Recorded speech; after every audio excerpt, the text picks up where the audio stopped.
Coming up next, we'll take a look at big changes coming to State College's West End. And the local Meals on Wheels program may be affected by possible big federal budget cuts. We check out the potential impact. The Center County Report starts now.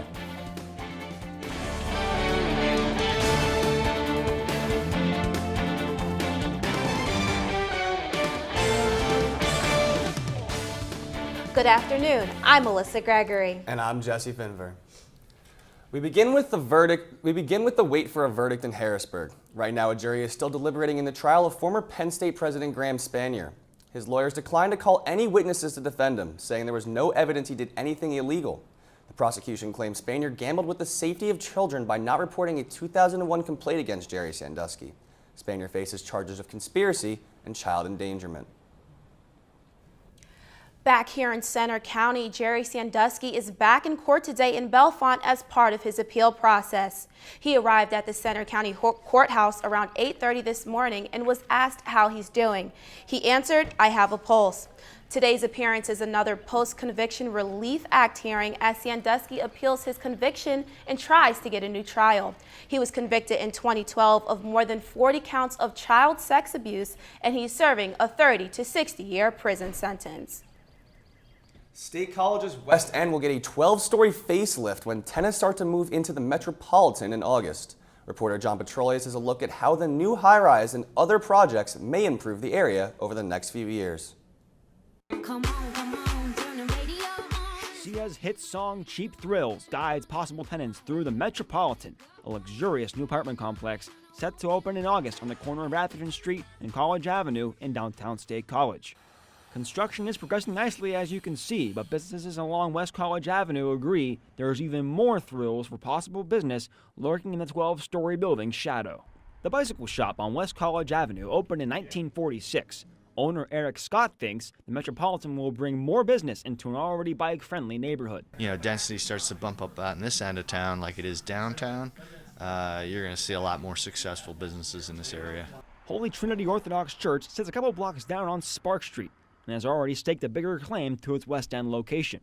The church bought the house next door and renovated it into an office and student lounge. Deacon Alexander Cadman says Penn State students are mainstays at Holy Trinity. Our church has always been kind of in its DNA, have to do with students, and that's one of the reasons why we decided to stay here. Holy Trinity is here to stay on the west end of State College for two reasons. One, to be closer to campus for ministry, and two, to help oversee Spark Street's transformation and be a part of it from a quiet little downtown street to a bustling hub on the west end of State College.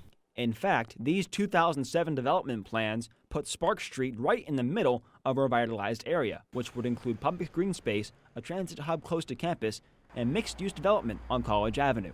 The West End's current zoning ordinance was enacted in 1959 and has been amended over 200 times. The Borough Planning Commission told me an update is priority number one. In State College's West End, I'm John Petrolius for the Center County Report. There will be an interest meeting in April to talk about drafting new zoning ordinances in the West End that will take effect over the next 2 years. The Metropolitan project will have a huge impact on traffic next week. College Avenue will be closed to traffic and pedestrians starting Monday, so crews can disassemble cranes used for construction. That's expected to continue until April 2nd. Also, Center County has some road projects going on. $6 million is going towards projects to revamp I-99 and update traffic data on routes 322, 144, and 45. Some of the money is being used for safety improvements at exit 161 on I-99 and the intersection of Route 26 and 150. Projects are scheduled to begin next year. And a road project along Route 322 means the Veterans of Foreign Wars post in Potter's Mills has closed. VFW Post 9575 had been around since 1947, but a new 4-lane section of Route 322 will go right through the property. So PennDOT took the land by eminent domain. The post closed its doors last week and hopes to move north of the highway. A search is on for a new home. How college students pay for school may be affected if President Trump's proposed 2018 budget is passed. I looked into what budget cuts may mean for state college students that go to Penn State right here in our community. How do we respond to families who say, I don't think I can afford to come to Penn State because I hear the federal government's going to cut the Pell Grant program? The Departments of Defense, Homeland Security, and Veteran Affairs are the only departments that can expect a funding increase under President Trump's new proposed budget plan. Meanwhile, the Department of Education could be taking a $3.9 billion hit in the form of Pell Grants. Pell Grant is the largest federal grant program, and it is targeted to students from very low-income families. Around 22,000 Penn State students rely on these Pell Grants to help fund their college tuition. Some are even saying the proposed budget is sending them a very clear message. It'll mean that the government doesn't really support my education, that I don't have that help from the government, that I'm going to have to provide for myself, that I have nothing to rely on. Annual Pell Grants have been providing students from low-income families with over $5,000 in aid since 1972. Our total funding for all these 22,000 students or so who receive the federal Pell Grant is like in the neighborhood of $80 million or more. I don't know what Penn State would be able to do. Coming from a large family, Penn State senior Kamisha Prince says she's concerned about her siblings' academic future. My one brother's a freshman, and I have two more brothers that are starting college next year, and it's like they need money to go to school also, and it's three of them in college at the same time, so it's like kind of going to be hard on my family.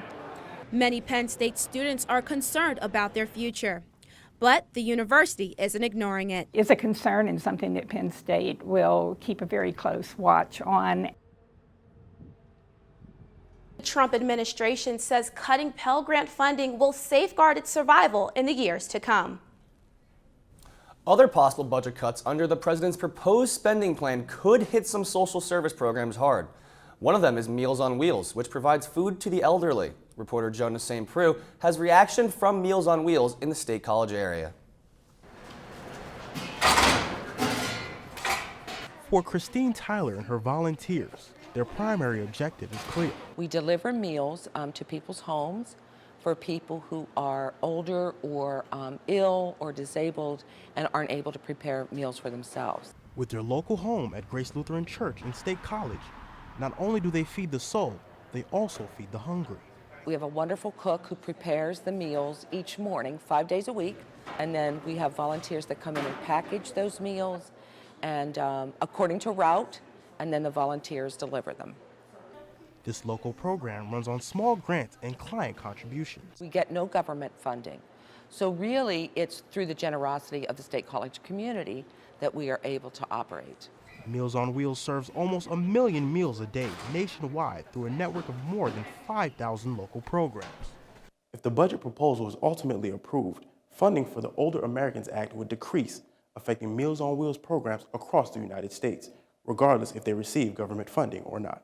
Those Meals on Wheels programs will not be able to serve the numbers that they're currently serving.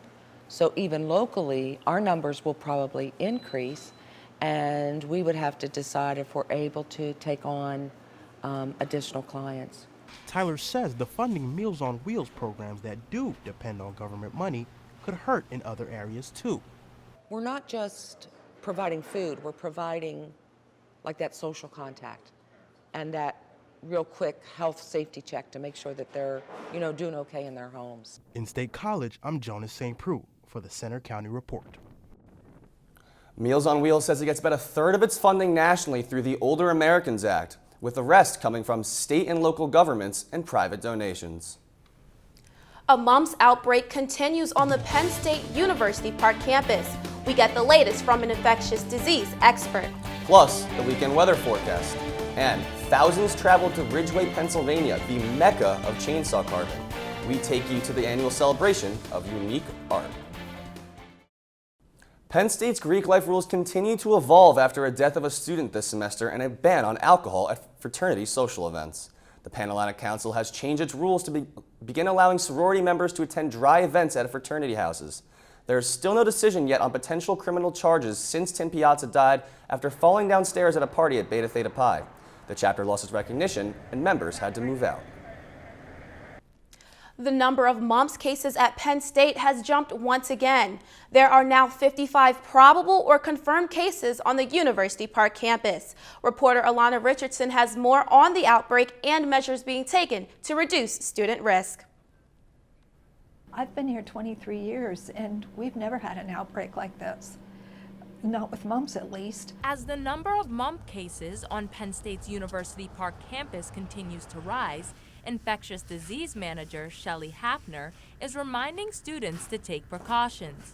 They do need to be paying attention to this. This is serious stuff. And it is difficult to get students, especially at this point in the semester, to be taking that seriously. Mumps is a highly contagious disease, typically spread through sneezing, coughing, and touching objects infected by the virus. Common symptoms include a fever, headache, tiredness, muscle aches, a loss of appetite, and swollen glands. Most of these symptoms mimic those of other common illnesses like the flu, but UHS Administrative Coordinator Kathy Stout says there is a difference. The glands right along the jawline are what will swell with mumps. So that is where if you start to have a real puffy looking chipmunk-like face, that's kind of a telltale classic sign of mumps. Most students with mumps have had the standard 2 doses of the vaccine. University Health Services is encouraging students not to share drinks or silverware. They're also providing a recommended 3rd dose of the vaccine. Mumps isn't just a health risk, but poses an academic risk as well. Students exposed to the virus who don't have proof of vaccination will be excluded from campus for 26 days. Our goal is not to have somebody not complete the semester or not graduate if they're a senior. You know, that's certainly not at all what we want, but it is a public health crisis, so we have to take these precautions. In University Park, I'm Alana Richardson for the Center County Report. The State Department of Health is working very closely with the Centers for Disease Control to figure out why we're still seeing mumps outbreaks not only here, but on college campuses nationwide.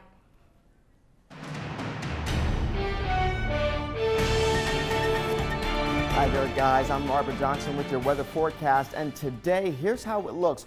Warm and wet. That's the big story that I have for you today. Let's take a look at what's happening across the region. Again, warm and wet. The pick of the week is Saturday. That's the warm part, and the wet part coming on Sunday with a pretty consistent drizzle throughout the day. But before I get to this weekend, let's talk about today. Typically, we're at a high temperature of about 51 degrees here in State College, but today 63 degrees is our high temperature. Peaks of sunshine throughout the day as those temperatures climb, but we are pretty warm because of a southerly wind at 5 to 10 miles per hour. We are still warm tonight though, a low temperature of 50 degrees, mostly cloudy skies continue, and again still warm, still a southwesterly wind. Tomorrow, that is the pick of the week, 70 degrees, a few scattered showers throughout the area, but it is not a washout. Pretty warm and a good bit of sunshine, so do not cancel any plans for Saturday. It's going to look pretty nice. Winds are light and variable. Here's your 7-day forecast, and again, the temperatures really do begin to tell the story. Today for Friday, 63 degrees, 70 for Saturday, sun and clouds with a scattered shower, and then on Sunday, some showers come through, a high temperature of 50 degrees, changing from 70 to 50. And then on Monday, as we head back to school and work, take a look at what happens here. We start off with some morning drizzle and then some clouds in the afternoon. Those clouds continue into the day on Tuesday at 61 degrees. And then on Wednesday and Thursday midweek, 55, 53. I'm telling you, Alyssa and Jesse, get outside on Saturday. That's the pick of the week. Sunday, stay inside and do your laundry. You absolutely know I'll be outside on Saturday. There you go. That looks like an unbelievable 7-day forecast. Good Frisbee weather. And I think it's time Yes. to break out some short sleeves. It's almost that time. That's right, I'm ready. I've got it packed. Very excited. All right, now here's Victoria Leonardo with sports. Coming up, Penn State hockey is Cincinnati bound for its first ever NCAA tournament. We'll preview the big game in sports. We also caught up with head coach James Franklin as spring practice begins. And the Lady Lions went 2-1 in the NIT tournament this week. All that after the break.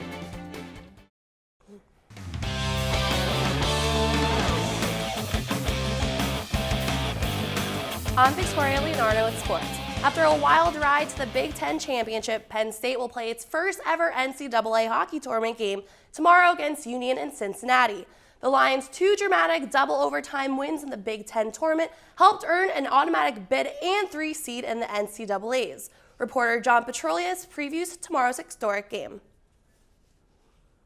This was the moment that won Penn State hockey its first Big Ten championship.